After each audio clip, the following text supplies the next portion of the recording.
Okay. Thank you so much, everybody, for joining us. My name is Kathy Rossi. I'm the current president of the Academy of Forensic Nursing.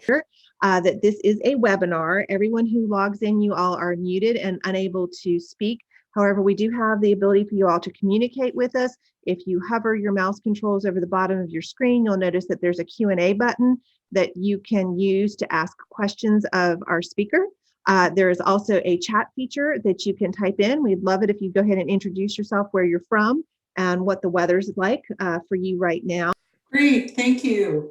Well, it's my pleasure today to introduce Scott Anderson with the DEC National Alliance, and they are a partner with the Academy of Forensic Nursing. So it's great to get their information out to our members. Scott has 22 years of nonprofit executive leadership experience to the organization. For 15 years, he served as the executive director and provided leadership development and programs serving children, youth, and families at risk. For the next 5 years, he served organization in transition, leading strategic planning, board and staff development, and clarifying mission, vision, and service. The experience serving children and youth at risk due to a variety of circumstances was transformational for Scott. So the program and partnerships he developed were designed around recognition, action, and ongoing support in order to provide a future filled with hope for those children, youth, and families. So it's my great pleasure to turn this over to Scott. I will be putting some questions for him after the poll in the chat for you all. And I'm going to go ahead and launch a quick poll, Scott, for you. And the question is, do you know how many children are affected by substance misuse? Yes or no? And if you all can click on that poll button and answer the question, I will go ahead and give just a few moments for us to get that answered. We're at about 71% already. Look at you guys go. That's really good. Yeah. Okay. So, Kathy and Diana, if you monitor the chat and the Q&A, and then feel free to make it interactive and interject with some questions if we're kind of on that topic or around that topic related to the question. So I think that's always helpful to keep it interactive. So if you don't mind asking those questions on behalf of the participants. Absolutely. And I'm going to go ahead. It looks like we have about 85% of folks have responded. So I'm going to go ahead and share those results. So 83% said no, we have no idea. And only 2 individuals, or 17%, said yes, we do know this. So that is some good information. So hopefully you'll be able to give us some information about that. I'm going to let you take it away. Good. Well, that is really helpful. And thank you, Kathy, and thank you, Diana, for that introduction. I do have 22 years of nonprofit leadership experience, and most of that has been focused on providing services and programs for children and families that are at risk. And so when I came to National DEC, there was a natural connection to children and families and the risks that they were facing and the growing risks that they've been facing. This is pre-pandemic, and then obviously the pandemic certainly exacerbated many of the risks that families are facing. So to give you a little, what we thought we'd do today is give you some overview of who and what the National Alliance for Drug Endangered Children is. Talk a little bit about the scope of the problem as it relates to our poll question there, and then describe more about what National DEC, that's the short version of our name, does. And hopefully that'll spark some interest and some connection points, and it'll articulate why AFN and National DEC did form a partnership and how we can be mutually supportive of each other's missions. So just to give you a bit of history, the National Alliance for Drug Endangered Children started in the late 1990s, really in response to the meth pandemic that was happening there. And it was so widespread, and it was affecting families and children and people so quickly all across the country that we wanted to do something impactful. So helping inform law enforcement about when they are working with a family, when they're doing an investigation, if children are present, a better way of handling the families and the children and engaging with them in some different ways. That quickly turned into a pivot point where we recognized that there were many substances that were being misused by families that were affecting children. And that parent or caregiver substance misuse has a dynamic effect on children. And so we began to be more broadly based and more focused on any substances that it could be misused and affect a parent and caregiver's ability to provide a caring, nurturing home environment. By the mid to early 2000s, we'd formalized many of those programs. And in formalizing them, we'd come up with some concepts that we began to receive some funding to support. And in 2006, we officially became a 501c3 nonprofit organization. With that formal structure in place, we formed a board of directors. The board helps us set policy and provide some overview, kind of that 20,000-foot view of the past, where we are today and looking forward to the future. And that in turn gave us kind of the next generation of our programs and services. And in that next generation, we recognized that as many substances were being legalized, and some were already legal, but they were being misused, they were also having an impact on children and families. And so our mission became how to address the impacts on children and families by any substance that was being misused at that time. So to formalize our programs, we thought, what do we really need to do to have maximum impact in the local communities where we all live and work? And what seemed like the most effective method was to form multidisciplinary alliances. Sometimes the short version of that is called an MDT. If you ever hear that, it means a multidisciplinary team. And in our case, we call those alliances. And the alliances that we help form are at the state level, at the tribal level, at a regional level, or at a local level. And the goal is to get as many professionals involved to have eyes on children who are in care and supervision of the kids, whether that's short-term or long-term. Literally anyone who can be in contact with a family and could be trained to recognize a family that's being impacted by substance misuse, legal or illegal. That really took off. And in a short period of time, we formed state alliances in about 39 different states here in the US. Within those state alliances, we began to form local alliances. And the local alliances then were supported by both the state alliance and by the National Alliance for Drug Endangered Children. We also expanded the work that we do in the Native American communities and tribal communities and began to do a lot more training, a lot more technical assistance, and a lot more program development within the tribes.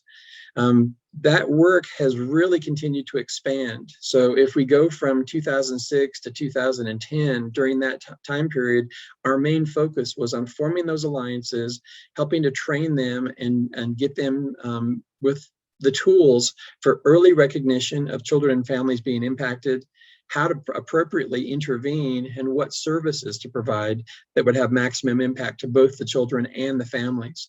One of the things that there are many studies on is the best way to change the generational cycle of substance misuse and the trajectory of kids' lives is to treat the whole family.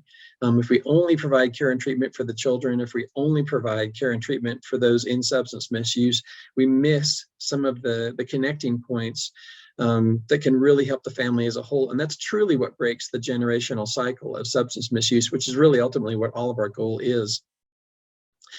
After we really became pretty adept and pretty good at formalizing those alliances, we began to look at what kind of training and support we needed to offer to them.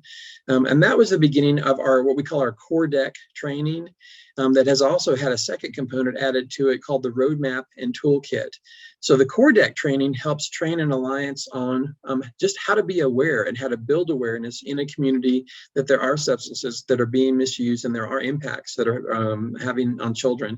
Some of you may be aware of the ACEs, the Adverse Childhood Experience Scores, and we began to share some training on how to do that. We also developed a community assessment tool that lets a local alliance or a state alliance go into a community and assess what the risks are for children, what some of the solutions and services might be that could help the children and families on the other side.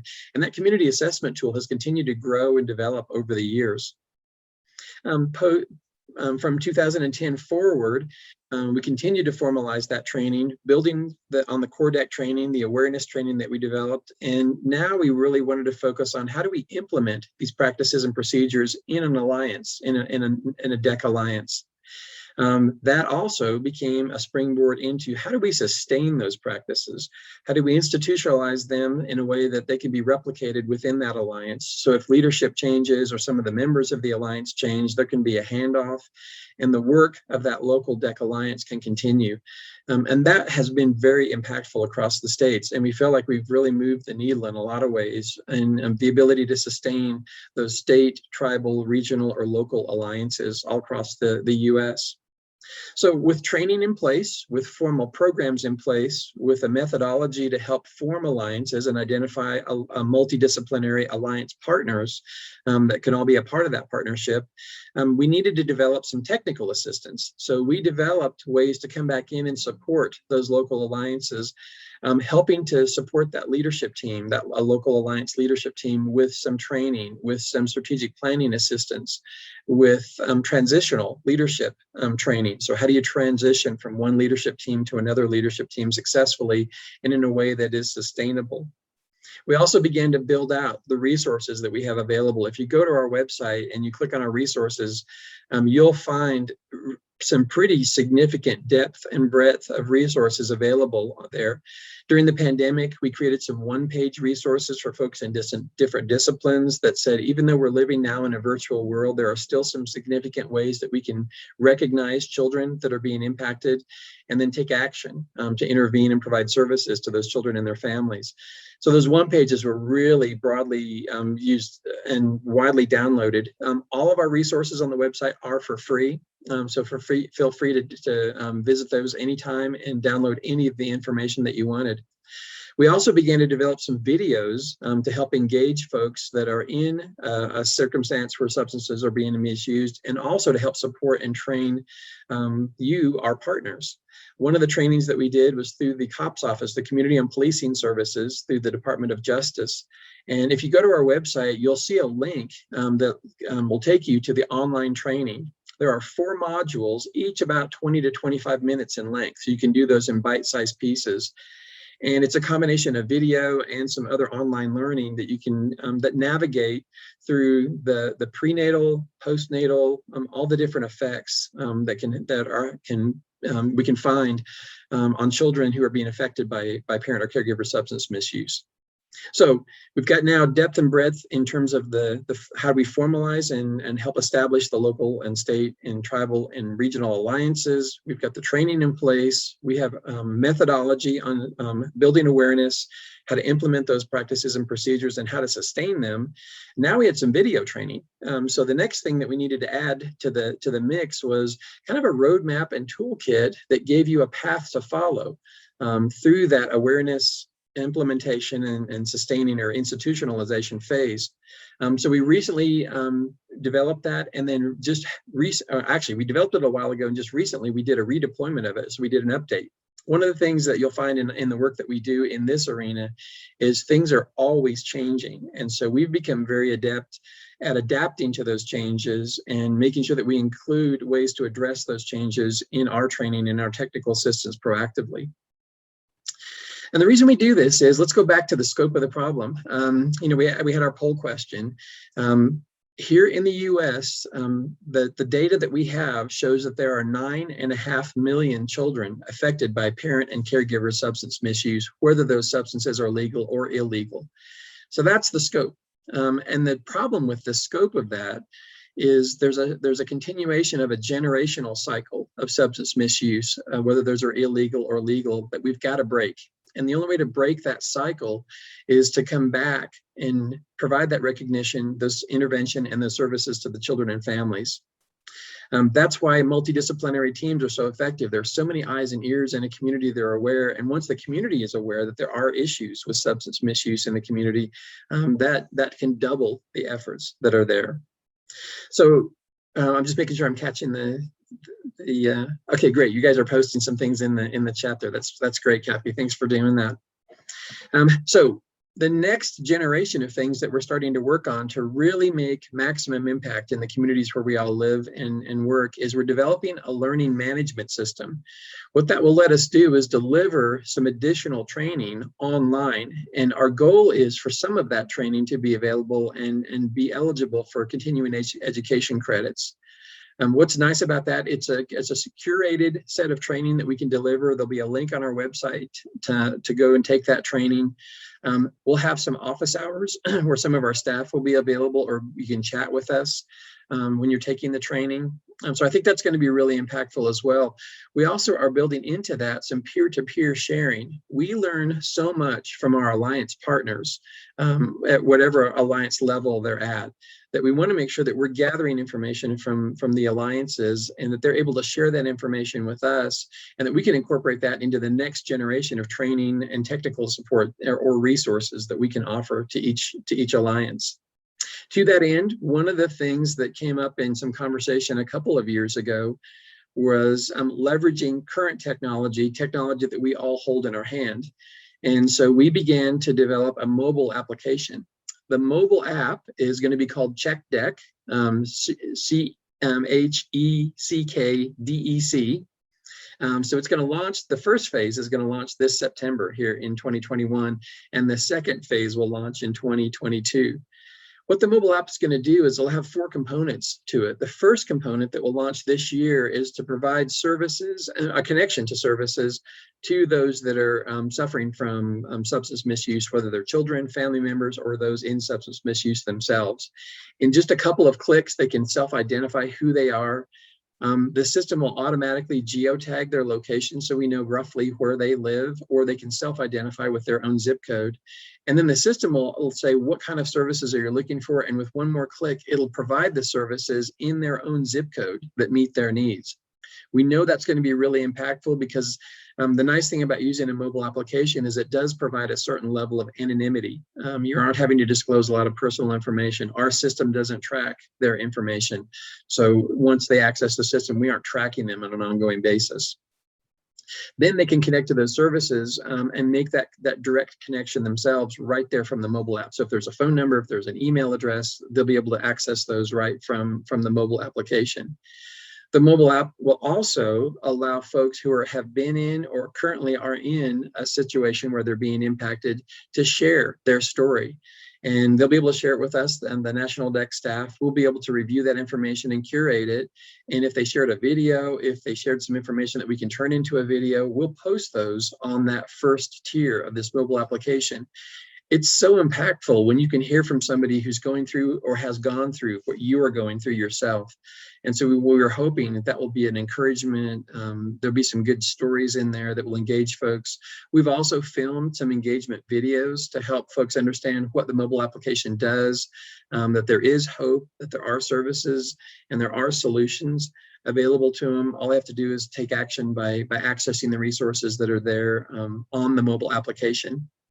The next tier is tailored for the alliance partners. So for you, as you're a part of one of our DEC alliances, you'll have access to a variety of resources, both on our website and on the mobile application.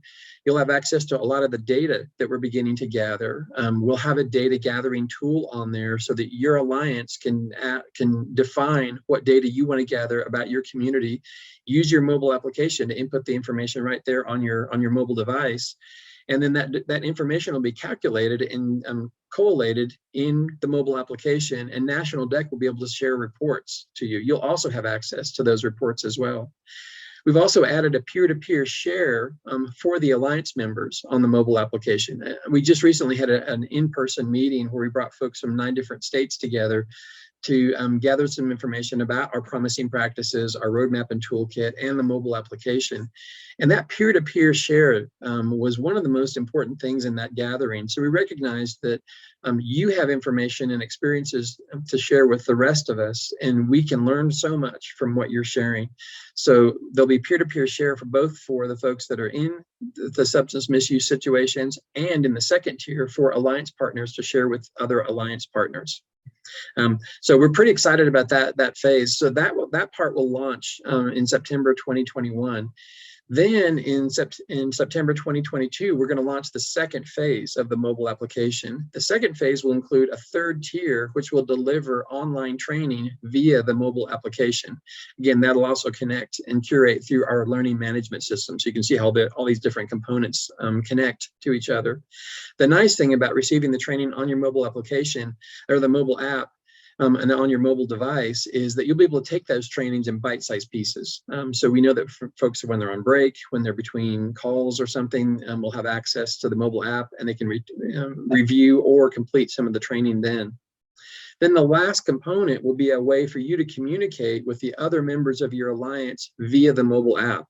This is not a replacement for Amber Alert or 911 or any other service that's so impactful and so needed. This is just a simple way for you to communicate with your alliance partners. And so we are working on a couple different levels of communication on there where you'll be able to share general information. Maybe you have an upcoming meeting, you've got a circumstance you want to share folks about. But the most important piece is we're going to have a component in there where you'll actually be able to contact your other alliance partners to engage services related to a specific situation while still maintaining proper confidentiality. So that will launch in 2022. So you can see we've got a long history of doing this kind of work, a long history of helping form and sustain and support alliances, a variety of training, technical assistance, and now new tools using the things that are at our fingertips to help continue to impact families and support alliances as well. We're also starting to make some broader connections and better connections on some of the related effects of folks that are affected by drug and alcohol abuse and misuse. Some of that is making a connection between drug endangered children and human and sex trafficking. We don't talk a lot about that in the United States, but there is a significant issue there. And there is quite a bit of familial trafficking that happens as a result of addiction. And so we're starting to do more work to make the connection between the DEC and human and sex trafficking here in the States. That causes obviously a certain kind of trauma that we want to make sure that we're breaking the cycle of, because if we don't break that cycle of trauma in that regard, there is a tendency for folks in those situations to turn to substances as a way of coping. We're also looking at the embarrassment, the isolation, the depression, turning to substances for relief that comes out of living in an environment where a parent or caregiver is abusing legal or illegal substances. So we're also starting to do more data and gathering and research and participating in data studies to get information in people's hands about what those effects are and how do we break those cycles and why that's so important. All of this information that I've shared with you today, you can find links to it or descriptions of it on our website. I think we should put that on the website. It's right there in the chat. And so feel free to access that. You can also reach out to any of our staff. Myself, Eric, and Stacy, we're all on there, and our email addresses are on there. And so we really want to engage with you however we can be supportive. The connection point between the Academy of Forensic Nursing and National DEC is pretty significant, and we wanted to make sure that we were working together closely, and we wanted to find out from you some additional ways that you feel like we can support AFN and continue to build our partnership. So AFN's on a link on our website, so hopefully we're driving some traffic to your website as folks visit our website. And we're excited about this partnership, and I'm looking forward to next steps and learning more together, because it really is by working together that we can change the trajectory of children's lives permanently. So that's an overview of who National DEC is, what the scope of our programs are, the kind of work that we do, the scope of the problem. And so I wanted to open it now, just if there are any questions that you guys might have.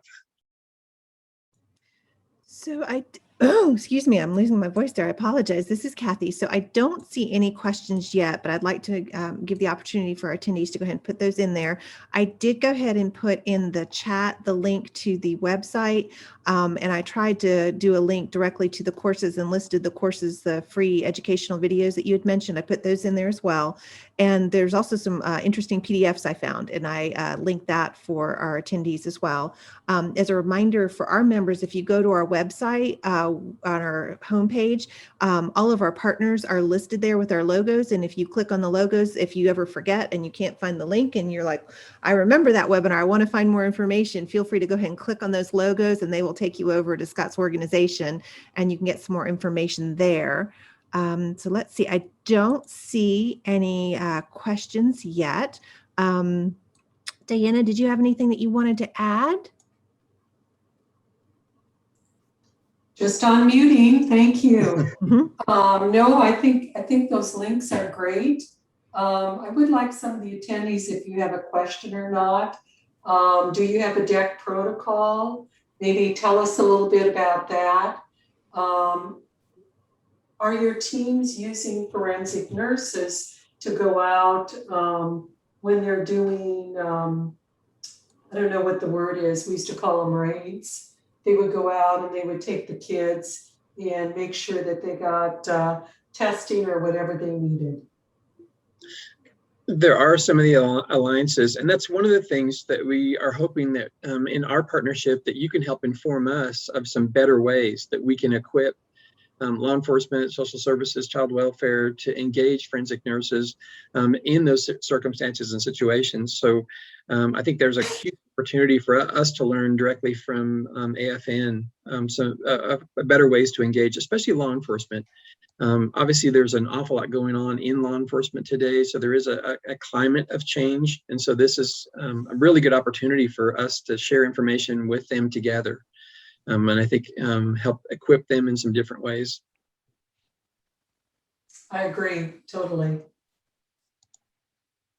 So I don't see anyone putting anything in. They're very quiet today. If anybody who's listening in is interested in becoming a part of an alliance, if you go to our website and look under the alliances section, you can find out if there is a state alliance in your area or a local alliance. If there's not, please reach out to the National DEC staff, because if you're interested, it only takes a couple folks who are interested in forming a local alliance for us to be able to build support and some form and structure and get a local alliance started. So I wanted to leave that as certainly as an invitation for everybody who's participating. And I just, on behalf of the organization and the Academy, I just want to thank you so much for taking the time today to come in and speak to us about this and inform us. And I'm excited to see the app when it's ready. Oh, and as a reminder, I believe you have a podcast coming up that's going to be part of our Bell Work Talks that should be up within the next several weeks. So you all who are listening to our podcast, we're going to have some information from Scott then and the National DEC group. Yeah, so I think Eric and Stacey and I were all on there with Dave Clausen, who's one of our contract staff. And so you'll get to hear from more voices than just me. Sounds great. Thank you so much. I really appreciate your time today.